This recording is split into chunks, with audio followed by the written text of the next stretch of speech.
Students, आज हम लेकर के आपके सामने आए हैं topic acidic nature of carboxylic acid. Carboxylic acid का कैरेक्टर एसिडिक होता है, आप भी जानते हैं, लेकिन ये प्रूफ कैसे करेंगे कि कार्बोक्सिलिक एसिड एसिडिक कैरेक्टर रखते हैं। यानी कि कार्बोक्सिलिक एसिड का जो एसिडिक नेचर है वो किस बात से एक्सप्लेन होता है। पेपर में आता है कि how can you prove carboxylic acids are acidic in nature.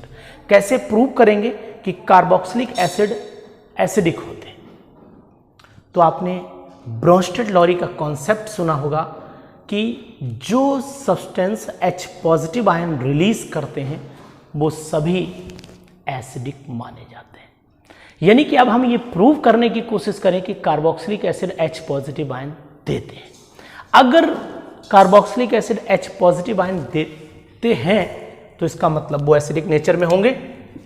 तो सबसे पहली बात तो यही कर लेते हैं कि अगर कार्बोक्सिलिक एसिड आयन को आयोनाइज किया जाए तो क्या होगा, RCOO नेगेटिव और H पॉजिटिव। अब ये carboxylic acid H positive ion दे रहे हैं, इसका मतलब ये सब एसिडिक कहलाएंगे। लेकिन इनका एसिडिक कैरेक्टर ज़्यादा होगा या कम होगा, इस बात का भी डिस्कशन कर लेते हैं कि अगर कार्बोक्सिलेट आयन, ये हमने कार्बोक्सिलेट आयन लिया, इसके रेजोनेटिंग देखें तो ये डबल बॉन्ड के 2 इलेक्ट्रॉन यहाँ बॉन्ड बनाएंगे तो ये इधर चला जाएगा, यानी कि RCOO यहाँ पर नेगेटिव आ जाएगा, बॉन्ड डबल इधर हो जाएगा, और लास्ट में जो रेजोनेटिंग बनेगा ऐसे बन जाएगा RCOO डॉट डॉट डॉट, यानी ये रेजोनेटिंग पार्शियल नेगेटिव। तो कहने का मेरा मीनिंग ये है कि अगर ये रेजोनेटिंग स्ट्रक्चर बनते हैं तो अब हुआ क्या। अब आप ऐसे समझिए, H पॉजिटिव आयन जितना लंबे टाइम तक सॉल्यूशन में रहेंगे उतना ही एसिडिक कैरेक्टर स्ट्रांग हो जाएगा। अब ये मान लेते हैं कि एसिडिक कैरेक्टर स्ट्रांग हो गया तो आखिरकार H से कंबाइन क्यों नहीं कर पाया। क्योंकि अगर मान लीजिए ये सामने हमारे पास में एक एग्जाम्पल ले लेते हैं कि ये हमारे पास हड्डी है, ये एक बोन है और सामने कुत्ता है। कुत्ते को हड्डी बड़ा पसंद होती है, तो अगर ये हड्डी हम ऐसे ऐसे करके वाइब्रेट करें तो कुत्ता कंफ्यूज हो जाएगा कि अटैक करें कहाँ पर। यानी कि ये जो है ये ऑक्सीजन के इलेक्ट्रॉन है, ये कभी ऑक्सीजन इस ऑक्सीजन पे आ जाते हैं, कभी इस ऑक्सीजन पे आ जाते हैं। सामने वाला H बैठा हुआ है, ये H अटैक करना चाह रहा है, ये ऐसे करके बोन अटैक हिल रही लगातार, तो ये अटैक करने में कंफ्यूज कर जाएगा। यानी कि H पॉजिटिव आयन वापस इससे कंबाइन नहीं कर पाएगा, जल्दी कंबाइन नहीं कर पाएगा, इसका मतलब इसका एसिडिक कैरेक्टर बढ़ जाएगा। तो अगर आपसे कोई पूछे कि कार्बोक्सिलिक एसिड कैसे का एसिडिक कैरेक्टर मोर होता है लेस होता है, तो आप बताएंगे carboxylic acids are more acidic due to the stabilization of resonating structure है, resonance structure of carboxylate ion. Carboxylate ion के रेजोनेटिंग स्ट्रक्चर होने की वजह से H पॉजिटिव आयन लंबे समय तक सॉल्यूशन में रहता है और उसी वजह से ही बहुत ज़्यादा एसिडिक होता है। इसका एसिडिक कैरेक्टर हम लोग और रिएक्शन से भी एक्सप्लेन कर सकते हैं। नंबर 1 हम बात कर लेते हैं कि अगर इसमें ब्लू लिटमस पेपर डालते हैं तो ब्लू लिटमस पेपर रेड हो जाएगा, ये भी एक एसिडिक कैरेक्टर को एक्सप्लेन करने का तरीका है। और दूसरा तरीका है कि अगर कार्बोक्सिलिक एसिड को हम लोग किसी भी मेटल से रिएक्शन करा देते हैं, जैसे सोडियम मेटल से रिएक्शन करा दें, तो यहाँ पर बन जाएगा आपका 2RCOONA, sodium salt of carboxylic acid, sodium carboxylate भी बोलते हैं, और हाइड्रोजन रिलीज हो जाएगी। अगर यहीं पर हम कार्बोक्सिलिक एसिड ले लेते हैं और इसका जिंक से रिएक्शन करा देते हैं, तब भी RCOO का होल ट्वाइस Zn बन जाएगा और साथ में हाइड्रोजन। ये सब रिएक्शन इस बात का प्रूफ है कि कार्बोक्सिलिक एसिड्स का नेचर जो होता है वो एसिडिक होता है। यहाँ पर बी में हम ऐसे भी देख सकते हैं, बड़ा सिंपल है कि अगर हमने RCOOH लिया है और इसको किसी बेस NaOH से रिएक्शन करा के देख लीजिए तो सॉल्ट एंड वाटर बनता है। ये भी आप जानते हैं RCOONA बनेगा और साथ में रिलीज होगा वाटर। तो ये रिएक्शन भी प्रूफ कर देगी कि carboxylic acids are acidic in nature. Carboxylic acid की जो प्रकृति होती है, जो नेचर होता है वो एसिडिक होता है। ये रिएक्शन, क्योंकि एसिड हमेशा बेस से रिएक्शन करते हैं, इस बात का प्रूफ यहाँ से भी आपको लगातार मिल रहा है। अब एक रिएक्शन है कि अमोनिया को भी आप क्या मानते हैं, बेसिक कैरेक्टर मानते हैं। तो अगर आपने RCOOH लिया है और उसकी रिएक्शन आपने अमोनिया NH3 से भी करा दी है तो पहले क्या बनेगा, RCOOH NH4 अमोनियम कार्बोक्सिलेट बनेगा। ये रिएक्शन भी प्रूफ है। अगर इसको आप हीट भी कर देंगे ना, अगर आप इसको हीट करते हैं तो यहाँ से वाटर निकल जाता है। हाँ देखिए, यहाँ तक हमें जाना नहीं है। अगर हीट करेंगे तो वाटर निकलेगा, एमाइड बन जाएगा। लेकिन ना हमें बेसिक नेचर यानी कि इसके बेस की अमोनिया के बेसिक नेचर से ये प्रूफ करना है कि कार्बोक्सिलिक एसिड एसिडिक होते हैं। तो एसिड जो भी होता है वो बेस से रिएक्शन करता है। तो ये सभी रिएक्शन इस बात का प्रूफ है कि कार्बोक्सिलिक एसिड एसिडिक होते हैं। यहां पर मैं आपको एक चीज ये बता दूं कि कभी भी पेपर में क्वेश्चन आ जाए कि why carboxylic acids are more acidic, carboxylic acid ज्यादा एसिडिक क्यों होते हैं, तो यहां तक लिखिएगा। रेजोनेटिंग स्ट्रक्चर बनाना बिल्कुल ना भूलिएगा। यहां पर है ये रेजोनेटिंग स्ट्रक्चर ऑफ किसके हैं बेटा, कार्बोक्सिलेट आयन के हैं। कार्बोक्सिलेट आयन के बोले जाते हैं। तो ये बनाना आप ना भूलिएगा। और अगर आए कि किसी रिएक्शन के थ्रू प्रूफ करिए तो ये 3 रिएक्शन आपके सामने हैं। तीनों में से कोई भी रिएक्शन आप लिख देंगे तो कार्बोक्सिलिक एसिड का एसिडिक कैरेक्टर एक्सप्लेन हो जाएगा। अब कार्बोक्सिलिक एसिड की हम लोग कंपैरेटिव स्टडी करेंगे, यानी कार्बोक्सिलिक एसिड का जो एसिडिक नेचर है वो एज कंपेयर टू अदर कैसा है। कार्बोक्सिलिक एसिड फिनॉल से ज्यादा एसिडिक है या कम एसिडिक है? इस बात का जवाब भी हम आपको देते हैं कि कार्बोक्सिलिक एसिड फिनॉल से ज्यादा एसिडिक होते हैं। कैसे होते हैं? फिनॉल भी एसिडिक होता है, कार्बोक्सिलिक एसिड दोनों भी एसिडिक कैरेक्टर में होते हैं, लेकिन फिनॉल ज्यादा एसिडिक है, ये हम लोग एक्सप्लेन करते हैं। और कैसे करेंगे वो भी आपको देखिएगा। तो नया टॉपिक हमारा होगा कंपैरेटिव स्टडी ऑफ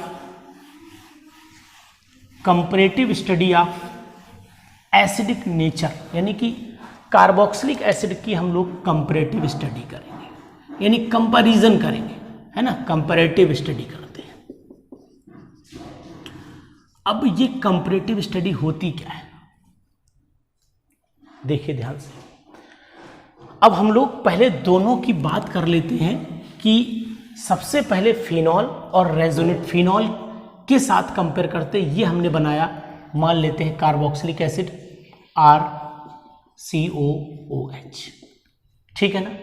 और ये बनाया हमने फिनॉल।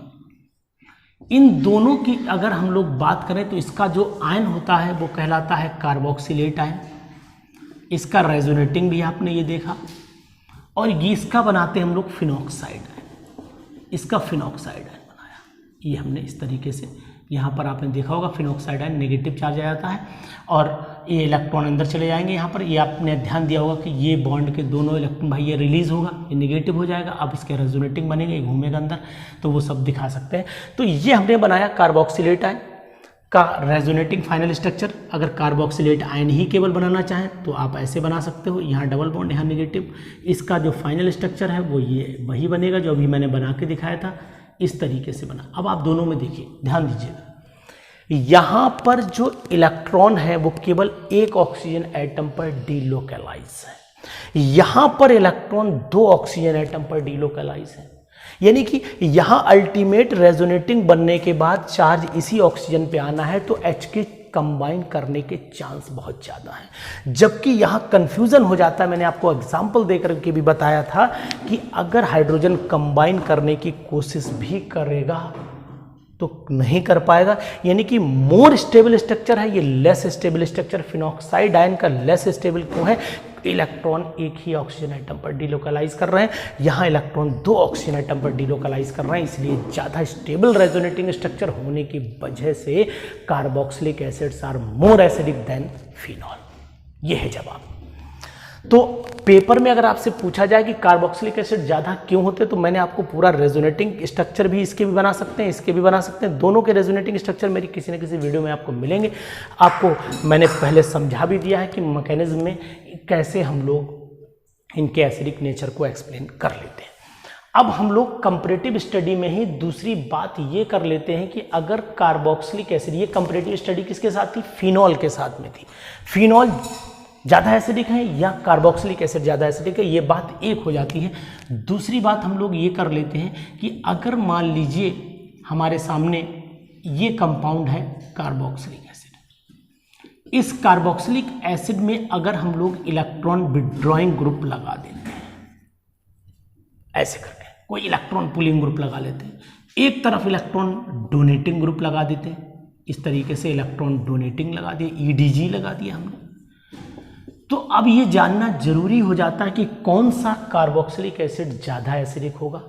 तो यहाँ जानिए कि जब इलेक्ट्रॉन विड्रॉइंग ग्रुप लगा देंगे तो इलेक्ट्रॉन विड्रॉइंग ग्रुप बेंजीन से इलेक्ट्रॉन खींचेगा, बेंजीन कार्बन से खींचेगा, कार्बन ऑक्सीजन से खींचेगा और H ऑक्सीजन हाइड्रोजन से इलेक्ट्रॉन खींचेगा, H रिलीज हो जाएगा। और जैसे ही H रिलीज होगा तो एसिडिक करेक्टर बढ़ जाएगा। तो यानी मीनिंग निकल के आया कि ये मोर एसिडिक हो जाएगा। तो कहने का मीनिंग है कि जब भी इलेक्ट्रॉन विड्रॉइंग ग्रुप लगाते हैं तो एसिडिक करेक्टर बढ़ जाता है, और जब इलेक्ट्रॉन डोनेटिंग लगाएंगे तो एसिडिक करेक्टर क्या हो जाता है, एसिडिक करेक्टर डाउन हो जाता है, यानी कि लेस एसिडिक हो जाता है। क्यों? क्योंकि जो बेंजीन की पुलिंग पावर है वो ये डोनेटिंग ग्रुप सपोर्ट करके कम कर देता है, इसीलिए ये कम एसिडिक हो जाते हैं। अब यहाँ पर ज़्यादा और कम एसिडिक की अगर हम लोग बात कर लेते हैं तो यहाँ पर अगर मान लीजिए हमने ये लिखा COOH और यहाँ पर लगा दिया क्या, NO2 यानी कि इलेक्ट्रॉन विड्रॉइंग ग्रुप। यहाँ हमने कोई ग्रुप नहीं लगाया, यहाँ पर ये ऐसे कोई ग्रुप नहीं लगाया, बेंजोइक एसिड ही लिखा। इसके बाद मैंने लगा दिया यहाँ पर इलेक्ट्रॉन डोनेटिंग ग्रुप। तब अब आपको साफ बिल्कुल क्लियर होगा कि ये डोनेटिंग लगा है तो कम एसिडिक होगा, ये मोर एसिडिक होगा तो इंक्रीजिंग ऑर्डर, यानी ये इंक्रीज, ये लेस, ये लेस, यानी this is the decreasing order of acidic character में मैंने लगा दिया, डिक्रीजिंग ऑर्डर ऑफ किसका बेटा, एसिडिक करेक्टर में लगा दिया हमने। तो ये बहुत ही इम्पोर्टेंट टॉपिक है, बहुत ही इम्पोर्टेंट बातें मैं बता रहा हूँ आपको। ये बात आप जाकर के ट्यूशन पढ़ेंगे ना तब भी नहीं मिलने वाली जल्दी, क्योंकि मैं आपको बिल्कुल डीपली ले जाने की कोशिश कर रहा हूँ कि एसिडिक करेक्टर को एक्सप्लेन कैसे करते हैं। यहीं पर अब आपके मन में ये क्वेश्चन आ जाए कि अगर NO2 ग्रुप आर्थो पोजीशन पे लग जाए, पैरा पे लग जाए, मेटा पे लग जाए, तो अब यहाँ पर भी मैं आपको कंडीशन बता दूँ। ये COOH लिखा मैंने, यहाँ पर भी मैंने COOH लिखा, यहाँ पर भी मैंने COOH लिखा, ये मैंने 3 बेंजोइक एसिड लिख लिए, यहाँ पर NO2 लगा लिया, यहाँ पर NO2 लगा लिया और एक मेटा पोजीशन पे भी NO2 लगा लिया। तो अब आपको ध्यान रखना पड़ेगा, एक इफेक्ट होता है जिसका नाम है ऑर्थो इफेक्ट। ऑर्थो इफेक्ट की वजह से ही ये ऑर्थो नाइट्रो बेंजोइक एसिड ज़्यादा एसिडिक होता है, ज़्यादा एसिडिक करेक्टर रखता है as compare to meta and para. तो बेटा ये बात ध्यान रखनी है कि चाहे इलेक्ट्रॉन विड्रॉइंग ग्रुप लगा हो और चाहे इलेक्ट्रॉन डोनेटिंग ग्रुप लगा हो, वो उसी कैटेगरी के कंपाउंड में सबसे ज़्यादा एसिडिक माना जाएगा due to ortho effect. Ortho effect हमेशा बेंजोइक एसिड में ऑर्थो पोजीशन पर NO2 या फिर एल्काइल, यानी अगर इसके कंपैरेटिव स्टडी की जाए तो इनकी कंपैरेटिव स्टडी में भी C यानी ऑर्थो मिथाइल वाला ही ज़्यादा एसिडिक माना जाएगा as compare to other methyl वाले। जैसे कि मान लीजिए हम अगर बात कर लेते हैं, यहाँ पर सपोज कर लीजिए यहाँ पर हमने CH3 लगा दिया, यहाँ पर भी CH3 लगा दिया। तो अब बेटा यहाँ पर ये मत समझना यहाँ पर एसिडिक करेक्टर जो ज़्यादा होगा वो वही इसी कंपाउंड का ज़्यादा होगा, यानी अपने ऑर्थो वाले का ही ज़्यादा रहता है। तो इसको हम लोग ऑर्थो इफेक्ट के नाम से जानते हैं। तो ऑर्थो इफेक्ट है क्या कि इफ़ इलेक्ट्रॉन विड्रॉइंग और donating group is present at ortho position then that carboxylic acid is more acidic as compare to meta and para. इस बात का आपको ध्यान रखना पड़ेगा। ये तो मैंने एरोमेटिक की स्टडी बात कर ली।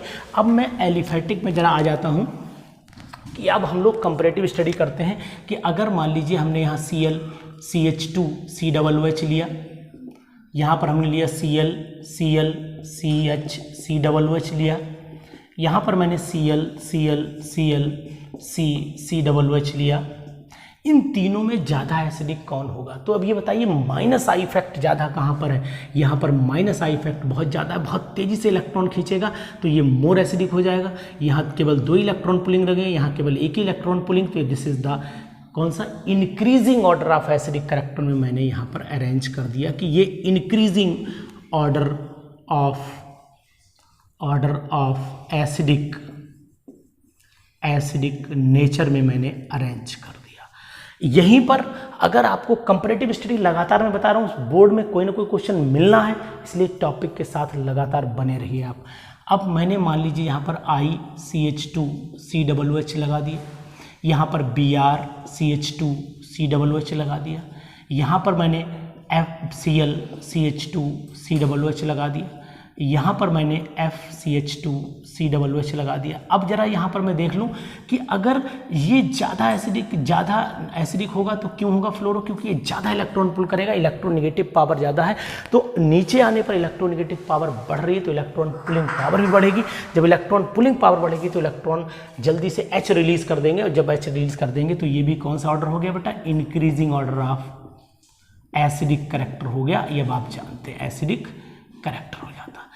अब यहीं पर एक चीज मैं आपको और बता दूं कि अगर इन दोनों को HCOOH को भी कंपेयर करो तो फॉर्मिक एसिड और एसिटिक एसिड में ज़्यादा एसिडिक कौन होगा, तो ज़्यादा एसिडिक होगा फॉर्मिक एसिड, क्योंकि यहाँ पर इलेक्ट्रॉन डोनेटिंग ग्रुप लगा है और H इलेक्ट्रॉन CH3 के ग्रुप कंपेरिजन में पुल करता है, पुश नहीं करता है।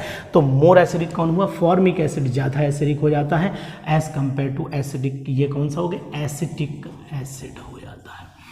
अब यहाँ पर लास्ट में मैं आपसे एक बात और डिस्कशन कर लूँ कि अगर डिस्टेंस बढ़ा दी जाए, यानी फंक्शन जो जैसे COOH यहाँ पर लगा है, यहाँ पर एक मैं आप 4-5 एग्जाम्पल दे दूँ, यहाँ पर COOH ग्रुप लगा हुआ है, यहाँ CH2, यहाँ CH2, यहाँ CH2, यहाँ CH3, यहाँ पर मान लेते हैं हमने Cl या F लगा दिया, कुछ भी ग्रुप लगा लेते हैं, यहाँ पर Cl लगा लेते हैं, ठीक है ना। नेक्स्ट कंपाउंड बनाया हमने CH3 CH2, अब कि यहाँ पर Cl लगा लेते हैं, इस तरीके से लिख लेते हैं। इसके बाद यहाँ पर लगा के देखें CH3 CH, यहाँ Cl, यहाँ CH2, यहाँ CH2, यहाँ COOH। अब लास्ट में यहाँ पर लगा करके देख लें Cl CH2 CH2 CH2 CH2। अब आप जरा दिमाग लगाइए, जितना इलेक्ट्रॉन विड्रॉइंग ग्रुप दूर भागता चला जाएगा फंक्शनल ग्रुप से, उतनी ही दूरी बढ़ेगी, और दूरी बढ़ने के साथ इलेक्ट्रॉन खींचने की पावर डाउन हो जाएगी, यानी एसिडिक करैक्टर डिक्रीज कर जाएगा। तो this is the decreasing order of acidic character है। तो यानी कि जैसे जैसे हम इलेक्ट्रॉन विड्रॉइंग ग्रुप को COOH ग्रुप के से दूर भगाते हैं, उतनी ही इलेक्ट्रॉन पुलिंग पावर डाउन हो जाएगी, और जब इलेक्ट्रॉन पुल ही नहीं कर पाएगा, इलेक्ट्रॉन खींच ही नहीं पाएगा, तो H रिलीज कैसे कर पाएगा। तो मतलब क्या हुआ, मतलब हुआ कि एसिडिक करैक्टर को अगर एक्सप्लेन करना है आपको, तो इलेक्ट्रोनेगेटिविटी का कंसेप्ट आपको पता रहना चाहिए। अगर आपको एक्सप्लेन करना है एसिडिक करैक्टर, तो आपको इंडक्टिव इफेक्ट के बारे में पता रहना चाहिए, plus I minus I effect की जानकारी आपको रहनी चाहिए। अगर आपको एसिडिक करैक्टर एक्सप्लेन करना है तो रेजोनेटिंग स्ट्रक्चर की जानकारी आपको रहनी चाहिए। इतनी जानकारियां होने के बाद आप एक्सप्लेन कर पाएंगे अच्छे से एसिडिक करैक्टर। और जो आज मैंने पढ़ाया है बहुत ही बेशकीमती है, इसको बिल्कुल आप छोड़ेंगे नहीं। इसको वीडियो को मतलब जितनी बार आप देख सकते हो उतनी बार देखिए, और देखने के बाद अपने सभी कंफ्यूजन दूर करिए। फिर भी कंफ्यूजन दूर ना हो तो हमारे इनबॉक्स में कमेंट डालिए, मैं आपके सभी कंफ्यूजन दूर कर दूंगा। तो आप लोग ध्यान रखिए इस बात का कि हम लोग केमिस्ट्री को कैसे पढ़ रहे हैं। इस आज की वीडियो में एसिडिक करैक्टर को मैंने एक्सप्लेन किया। ये वीडियो अपने दोस्तों तक जरूर पहुंचाइएगा, जिससे कि उनका भी भला हो सके, वो भी केमिस्ट्री पढ़ सके। तो आप प्रैक्टिस करिए घर पर, और मैं नेक्स्ट वीडियो की तैयारी करता हूं। Thank you.